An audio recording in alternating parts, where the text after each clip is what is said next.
السلام علیکم، میں ظہیر میاں اپنے یوٹیوب چینل ظہیر روحانی فائدے میں اپنے سبھی ویورز کا استقبال کرتا ہوں۔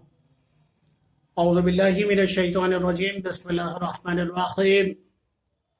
لاکھوں کروڑوں درود و سلام نبی کریم صلی اللہ علیہ وآلہ وسلم اور ان کی اہل بیت پر۔ آج سے میں ایک نیا ٹاپک آپ سب کے سامنے پیش خدمت کر رہا ہوں۔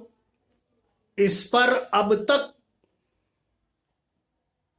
کسی بھی میں نے چینل کے اوپر اس کے بارے میں کوئی چیز نہیں دیکھی، اس لیے آپ کی خدمت میں ایک ایسا عنوان پیش کر رہا ہوں جو کہ بے حد مقبول ہے۔ یہ ہے برائے تزکیہ نفس اور حسن معاشرت پر ایک عظیم اصلاحی شاہکار مکاشفۃ القلوب، اور اس کو تصنیف کس کی ہے یہ بھی آپ جان لیں۔ یہ تالیف ہے حجت الاسلام امام محمد غزالی قدس سرہ العزیز کی۔ سب سے پہلے میں آپ کو ان کی زندگی کے متعلقہ کچھ بتانا چاہتا ہوں کہ نبی دورہ مفکر اسلام امام حجت الاسلام علامہ محمد غزالی علیہ الرحمہ کے مختصر حالات زندگی۔ 4 صدی ہجری میں خلافت عباسیہ اس قدر کمزور ہو گئی تھی کہ ایران کی وسیع سلطنت پر اس کی پکڑ روز بروز کمزور ہوتی چلی گئی، یہاں تک کہ ایران کی وسیع حکومت طوائف الملوک کی بکھراؤ کا شکار ہو کر رہ گئی۔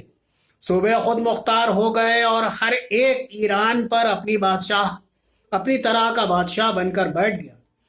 سلطان محمود غزنوی سن 387 عیسوی سے لے کر 421 عیسوی تک نے ایران پر اجتماعی حیثیت سے حکومت کے لیے بہت کوشش کی تھی، لیکن ایک طرف تو ہندوستان پر لشکر کشی کی الجھنیں اور دوسری طرف ترکان ماوراء النہر اور خوارزم شاہی سے جنگ و جدال کے باعث اس کو اتنا موقع نہ مل سکا کہ تمام ایران پر ایک حکومت کے تار و پود کو مضبوط کر کے اس سلطنت کی باغ ڈور اپنے ہاتھ میں لیتا۔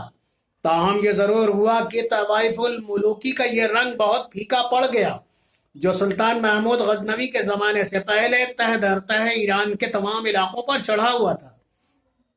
یہ شر قدرت نے سلجوکیوں کے لیے خاص کر دیا تھا کہ انہوں نے غزنویوں کے بعد بہت جلد تمام ایران کو طوائف الملوکی یعنی لاقانونیت کی لعنت سے نجات دلا دی۔ اس سلسلے میں تغرل رکن الدین ابو طالب سن 429 ہجری سے لے کر سن 459 ہجری کی کوششیں قابل ذکر ہیں۔ چنانچہ ایران کے آزاد صوبوں کے علاوہ خوارزم شاہی بادشاہوں نے بہت سا ملک واپس کرا دیا۔ ادھر ماوراء النہر بادشاہوں نے بھی ایران کا ایک بڑا حصہ چھین کر ایک بڑی بادشاہت سلجوکیہ کی بنیاد ڈالی۔ صرف یہی نہیں بلکہ اپنے خلوص کے ثبوت کے لیے اپنے خاندان کی ایک بیٹی دولت عباسیہ میں بیاہ دی، اور خلیفہ قائم بامر اللہ نے خود نکاح کر کے بغداد کی گرتی ہوئی عظمت اور حکومت کو بچا لیا۔ تغرل کے بعد علا پارسلان نے اس کمی کو پورا کر دیا جو تغرل کی خاص آرزو تھی، یعنی تمام ماوراء النہر کے علاقوں پر قبضہ کر لیا۔ گرجستان کے بادشاہ کو اپنا فرمانبردار بنا لیا اور بے حد جواں مردی اور بہادری سے کام لیتے ہوئے حکومت روم پر حملہ بول کر روم کے حاکم کو گرفتار کر لیا۔ یہ وہ دور تھا اور سیاسی ماحول جس میں امام حجت الاسلام محمد غزالی نے طوس کے قصبہ غزال میں 450 ہجری یعنی 1058 عیسوی میں اپنی آنکھ کھولی۔ یہ تغرل سلجوکی کا آخری زمانہ تھا۔ آپ کے والد امام محمد بن محمد ایک درویش صفت انسان تھے اور غریبی کی وجہ سے پڑھائی لکھائی میں انہیں کوئی حصہ خاص نہ مل سکا، لیکن فقیری اور عبادت گزاری نے ان کے دل میں علم کا چراغ روشن کر رکھا تھا۔ وہ چاہتے تھے کہ اگر باپ نے جو نہیں کیا تو بیٹے اسے پورا کر ڈالیں۔ ان کے 2 بیٹے امام محمد غزالی اور امام احمد غزالی دینی علوم اور دنیاوی علم سے اپنی جھولیاں بھر چکے تھے۔ ان کو کیا خبر تھی کہ ان کی اس آرزو کو اللہ تبارک و تعالیٰ نے ایک ایسا شرف بخشا ہے کہ ان کے دونوں لڑکے علم و معرفت کے چاند و سورج بن کر دنیا میں چمکیں گے۔ ایک کے قدموں سے شہرت اور دنیاوی جاہ و جلال پامال ہوں گے، اور علم دین و دنیا کا سورج بن کر چمکے گا، اور فقیری کی گدی پر بیٹھ کر طریقت و ہدایت کا وہ چراغ روشن کریں گے جو دنیا کے اندھیروں میں معرفت کا اجالا پھیلائے گی۔ امام صاحب کے والد محمد ابن محمد کا سن 465 ہجری میں انتقال ہو گیا۔ اس وقت امام صاحب کی عمر 15 سال تھی، اور شیخ احمد غزالی رحمہم اللہ 12 یا 13 سال کے تھے۔ امام صاحب کے والد نے اپنے ایک صوفی مشرب دوست ابو حامد احمد ابن محمد زاسکانی کے ہاتھ میں ان دونوں کا ہاتھ دے کر وصیت کی تھی کہ میرا جو کچھ مال ہے اس کو ان دونوں کی پرورش اور تعلیم پر خرچ کر دیں۔ چنانچہ امام صاحب کے والد کا معمولی سا سرمایہ اور خود حضرت احمد نے اپنا سرمایہ ان دونوں بھائیوں کی پرورش اور تعلیم پر خرچ کر دیا۔ جب تمام سرمایہ خرچ ہو گیا اور امام صاحب اس زمانے میں پڑھائے جانے والے علوم کی ابتدائی منزل سے گزر گئے تو جناب زاسکانی نے ان کو طوس کے مدرسہ میں داخل کرا دیا تاکہ وہاں اعلیٰ تعلیم بھی حاصل کر سکیں اور وہاں کے وظیفے سے بھی فائدہ اٹھائیں۔ لیکن امام غزالی طوس کے مدرسہ میں داخل ہونے کے بجائے جرجان چلے گئے، جو طوس سے کچھ دوری پر پایا جاتا تھا۔ وہاں مشہور زمانہ استاد امام ابو نصر اسماعیلی کی خدمت میں رہ کر تشنگی علم دور کیا۔ اس وقت امام صاحب علوم متداولہ کی تحصیل کے بہت سے درجے طے کر چکے تھے، اور جو بھی کچھ وہ علمی بحث مباحثے سنتے ابو نصر اسماعیلی سے اس کو یاد کر لیتے، اس کو یاد کر لیتے یا لکھ لیتے۔ آپ ان کے امام ابو نصر کی خدمت میں رہے اور پھر واپس طوس آ گئے، لیکن علم کی پیاس ابھی نہیں بجھی تھی۔ اس پیاس کو دور کرنے کے لیے آپ طوس سے نیشا پور روانہ ہو گئے۔ نیشا پور میں اس وقت امام الحرمین ابو المعالی جوینی سے بڑھ کر کوئی عالم نہیں تھا، اور اس وقت مدرسہ نظامیہ نیشا پور کے مدرس اعلیٰ تھے، جو اس وقت دنیا علم و ادب کا سب سے بڑا عہدہ تھا۔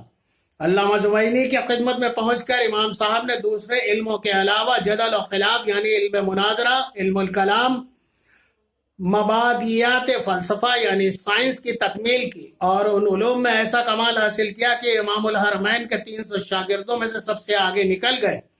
آپ کی قابلیت و فضل و کمال کا یہ حال تھا کہ امام الحرمین علامہ جوینی آپ کی شاگردی پر فخر ناز کرتے تھے۔ امام صاحب کی عمر ابھی 28 سال کی ہوئی تھی کہ تمام علوم و فنون متداولہ یعنی ادبیات، فارسی و عربی، فقہ، حدیث، تفسیر، درایت، کلام و جدل و خلاف وغیرہ میں کمال کی منزل پر پہنچ گئے۔ ان علوم میں حقیقی یعنی اصلی گہرائی آپ کو حاصل ہو گئی۔ سن 478 ہجری میں امام الحرمین کا انتقال ہو گیا۔ انا للہ و انا الیہ راجعون۔ علم دوست وزیر خواجہ نظام الملک متوفقی سن 485 ہجری کو امام الحرمین کے حقیقی جانشین کی تلاش تھے۔ نظام الملک امام غزالی کے فضل و کمال کا شہرہ سن چکے تھے۔ ان کو مدرسہ نظامیہ بغداد کی صدارت کی گدی کے لیے ایک جوہر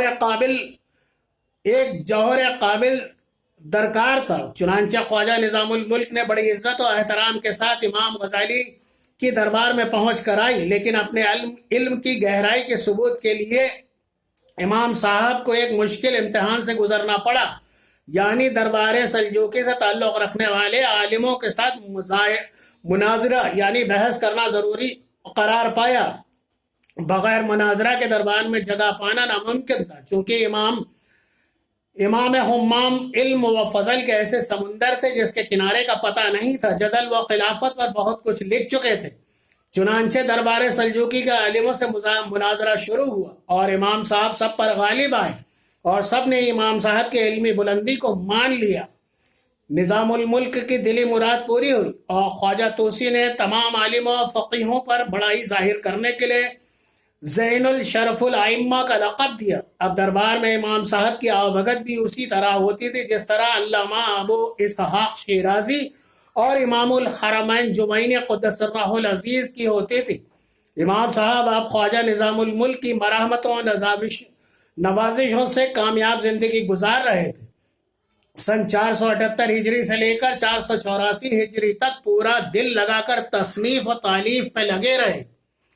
484 ہجری میں مدرسہ نظامیہ بغداد کے مدرس اعلیٰ علامہ حسین ابن علی طبری، شاگرد علامہ ابو اسحاق شیرازی، ان کے انتقال کے بعد منصب جلیلہ کے لیے خواجہ نظام الملک نے توسی نے امام صاحب کو منتخب کیا۔ چنانچہ خواجہ نظام الملک کی درخواست پر خود اپنی ایک پرانی خواہش پوری ہونے کی بنا پر آپ نے مدرسہ نظامیہ بغداد میں اس اونچے عہدے کو قبول کر لیا اور سن 484 ہجری ماہ ذی قعدہ میں اس درسگاہ میں پڑھانے کا کام شروع کیا۔ انشاءاللہ تعالی اس کی اگلی قسط آپ کے سامنے ضرور پیش کروں گا۔ تب تک کے لیے آپ سے رخصت ہوتا ہوں، دعاؤں کے ساتھ۔ اللہ حافظ۔